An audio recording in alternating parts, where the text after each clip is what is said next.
We are on the lunch break in the questioning of Emily Apple at the undercover policing inquiry. Emily has been asked further about the reports on her by the undercover police officer HN3, cover name Jason Bishop, who reported extensively on both her and her child. We saw the reports about the birth of her child. Lots of very personal details. I'm joined by Evelyn Lubbers of the Undercover Research Group. What have you made of it? And I mean, also the thing I really wanted to talk about was this approach of Don Ramble to just do these devil's advocate type sort of questioning of like, what if someone were to say to you, because they've been really fucking pissing me off again. Yeah, well, let's talk about the other stuff first.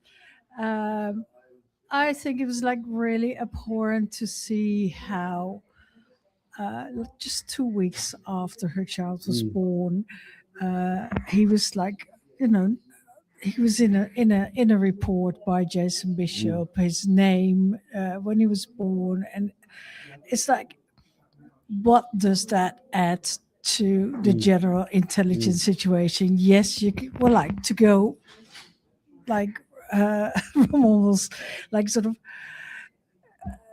Okay, it may have meant that she was going to be less active, or she would have stayed home. See, this is the point I'm talking about. I mean, this utter ridiculous situation where we're now immediately talking about these sort of like speculating on the justifications for it, when it's obviously abhorrent. It's obviously abhorrent. It had his name 2 weeks after he was born with like NT, which means no trace. Obviously, he wouldn't have a registry at 2 weeks. What's significant about that is that the way that it's listed at the end means that 3 times of that, and you're getting a registry file report. And we don't know if Emily's child ended up with a registry file report yet, but certainly 3 references, and they would have done. In fact, that would have been enough, and that would follow him all his life, and he would maybe miss out on jobs or whatever. But just the fact that Bishop, the undercover officer, would come with a teddy as a present for her newborn child, while the same evening maybe writing this report, like sort of putting his name into the files, is just abhorrent. But like Emily Apple took her baby everywhere. She said that when he was 2 weeks, she took him to his first meeting. And she talked about how she always took him everywhere, and maybe she would be at the side of the road instead of like in the middle of everything. And she also talked, which was very funny, about how more complicated it was when he grew up and started to walk, because then she just couldn't keep him on her lap and breastfeed him, but had to run after him everywhere. But the assumption is just that when women become women, women became a mother. Start again. When women become mothers, they go back to the house and they stay in the kitchen and in the sleeping room and at home. Not Emily Apple. She just went on with whatever she was doing, and she always has been. And it wasn't like, as she retorted, like one of those questions, like, wouldn't it be like, would it be good to know for the police to know that you were pregnant? She said it had no effect at all. Because that's not true. She said the opposite. She said the only effect that it had was them being more heavy-handed, more violent towards them. Yeah. She was punched in the stomach, and like all kind of things happened to her. So no positive effect of being, of being reported on as pregnant or as having a little baby. It's it just goes to show like how far undercover policing enters into your private life and adds all kind of assumptions and lies about your personal life into the reports for no reason whatsoever, really. Yeah, no, absolutely, like appalling. And I mean, she talked about we saw some of the reports that kind of identified her specifically about going this ridiculous report that claimed that she was going intending to do some criminal damage of direct action at a Stop the War protest in central London. Not the place you go and do criminal damage as part of a direct action protest. I mean, it's ridiculous. And that we saw this report from Jason Bishop, and then we saw in his authorization documents that the fact that he'd reported this had led to her being having a forward intelligence team deployed against her, which had prevented the criminal damage from taking place, and it was therefore a sign of the success of the SDS. Yeah. I mean, as she pointed out, she got forward intelligence team stuck to her like glue, no matter what during that time period. Right. So it wasn't an intelligence led particularly, but also she had no intention of doing that sort of direct action at that event. It was just a ridiculous thing, and really showing the link that existed. She talked about the symbiotic relationship that existed between CO11, the National Public Order Intelligence Unit, the forward intelligence teams, the way they were feeding information to each other, and the SDS feeding into that as well. You know, that like, and it must be stressed again and again that Tranche 4 cannot happen unless forward intelligence teams officers are called to give evidence at it. That you will never get an accurate picture of what was going on in protest movements that were infiltrated by undercover police unless you have the forward intelligence teams officers give evidence at the inquiry. Yeah. This has to happen. It has to happen. Rightly so. Emily Apple also pointed at the mental health effect of having fit teams glued to you all the time, and says that we're always talking about the violence police used against protesters, or trying to put them off protesting in any kind of way. But to be followed so closely, to be followed by officers that know you by your name and will be putting cameras in your face always, is very off-putting, and it gave her mental health problems, and it put her off, wanting to be active at certain points in her life.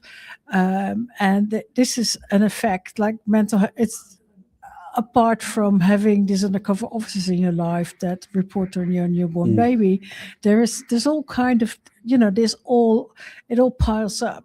And this was done on purpose. There was, we heard from the Home Secretary at the time that this, harassment style policing was designed in order to intimidate individuals out of their, by damaging their mental health, out of exercising their Article 10 and 11 democratic rights. Protest. Yeah. That this was damaging people's mental health was policy, and that it came from the very top. That it wasn't just that that policing ended up with people having mental health problems. No, the police were going out specifically to give people mental health problems. They were very open about that fact. And there hasn't been enough I don't think kind of focused on that. And I think it's been really good. I think Emily has been an excellent witness. I think she's been particularly good at drawing the focus towards that, because it is a huge, huge story and really central to the experience of those of us who were targeted in the 2000s. Yeah, and she's at any time and anything that's put to her, she comes back with, she had been arrested 76 times. I believe, yes, and she hasn't been convicted once. And this is she was just violence of public order. Yeah, but like she said, these were bullshit arrests, but they were also aimed at putting people off, and for her that didn't work, but no doubt that worked for a lot of people. And she's been making. But it did work on her to a certain extent. She did have a nervous breakdown. But she was intimidated off the street for a period of time. For someone who was lived on the street almost, as it were, what I mean. She was intimidated off the street for a while. I've been friends with Emily for a long time. I remember those times, and I saw the effect that it had on her. It cannot be underestimated. No, sure. There was another point I was going to make. She says that this kind of policing is unlawful and is undermining Article 10 and 11, the right to a private life and the right to protest. And she keeps making the point that whatever they had planned or wanted to do or protest in the street was legal, while arms companies that she was fighting against, were just selling arms to bomb babies and to kill people, and to that it's always like you say with these questions about wouldn't there be a reason to to follow you around and to infiltrate your groups. And she is consistently making the point that whatever she was protesting against was a greater harm, like in no comparison to what they wanted to do on the street. One of the irritating approaches of Don Ramble was to suggest that HN3, Jason Bishop, was just doing his job as the best he could, and that he wasn't encouraging or taking part in public disorder himself. And so that's not true.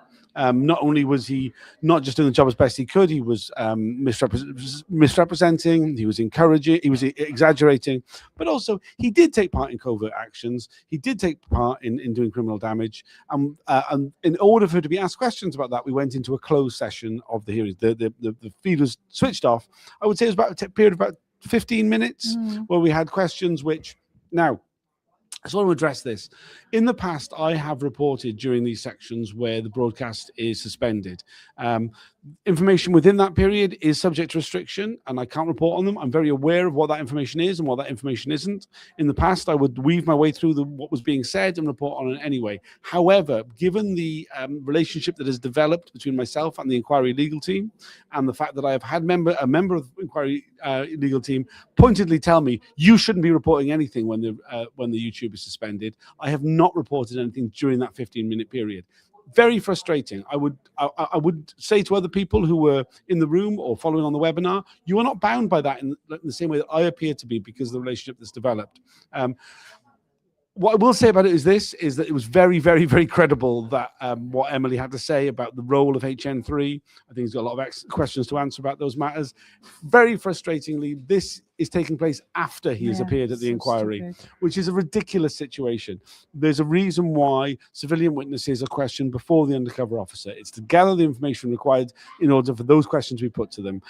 I don't understand why this has been done in the wrong order. In the other, like for example, we had the situation last week where Chris Nyam was questioned out of order. That was because he couldn't make it the earlier date. That isn't the case with Emily. I don't know why the inquiry has approached it this way.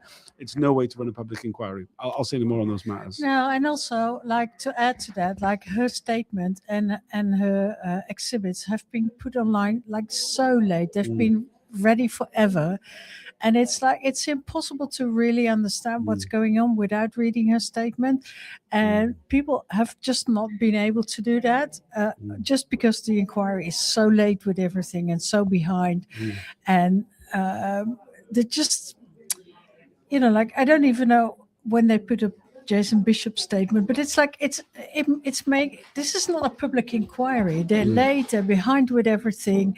They keep postponing stuff. I don't think well anyway.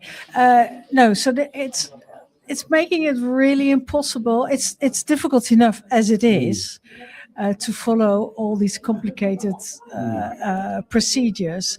But if the inquiry is so late putting things up, and then also, having technical issues with the YouTube feeds, being late, stopping them all the time when there is only a minor breach, people miss like 15 to 20 minutes of the proceedings. It's not a public inquiry as it should be. Yeah, no, absolutely. We've had some comments. Just one here from Proudhon. Emily has been straight to the point, polite and detailed with her testimony. Wonderful person, wonderful activist. Well done, Emily. Absolutely. Really, really, really excellent appearance by her today. She's been a fantastic witness. Another one here saying, I made a late decision to change my day off to tomorrow to come and see Hastings. Feel like this will be another one of those decisions that will come back to haunt me in 24 hours time. Emily has been great. Yes, that's from James, who's often at the hearings. Yeah, no, I think we are going to have a whole bunch of very very frustrating days, I'm sure, in the questioning of Robert Hastings over the next 3 days of the inquiry. We were on a lunch break. Are we good to go and get some lunch? Any more thoughts about what we've heard this morning from Emily? Oh yeah, I'm proud to be a friend, and it's so good to see that she's doing so well, and that she's so focused and putting in the stuff that she wants to put in, even though she's not quite. Can I just make this point? Can I just make that? And like very polite. And admitting the chair seems to be pretty engaged, and sometimes with civil witnesses, you see him like, okay, I know this, I don't want to hear it really, but he seems to be writing down a lot and being very sort of on the ball. So that's a good sign. Yeah. Emily will be back for this afternoon's session, where she'll be questioned further about the reporting on her. Just one more comment from Pat Veggies. Out here amongst the public, trying hard to follow this so-called public inquiry, we share your frustration. Trying to engage others, and this affects everyone, is not helped by the delays and breaks in the streams. Yeah, absolutely. It is very frustrating, and I'm trying my best, but it's not. Okay, yeah, it's not our thing, is it? Yeah. That's not our responsibility. Yeah. Nothing we can do about it. Please do tune in this afternoon. It'll be on a different YouTube stream to this morning's. I'll share the link on my Twitter feed and elsewhere. Please do tune in. I really recommend listening to Emily. She's a breath of fresh air in amongst all the lying cops we hear at the Undercover Policing Inquiry. Thanks for joining us. See you during the afternoon break. Bye for now.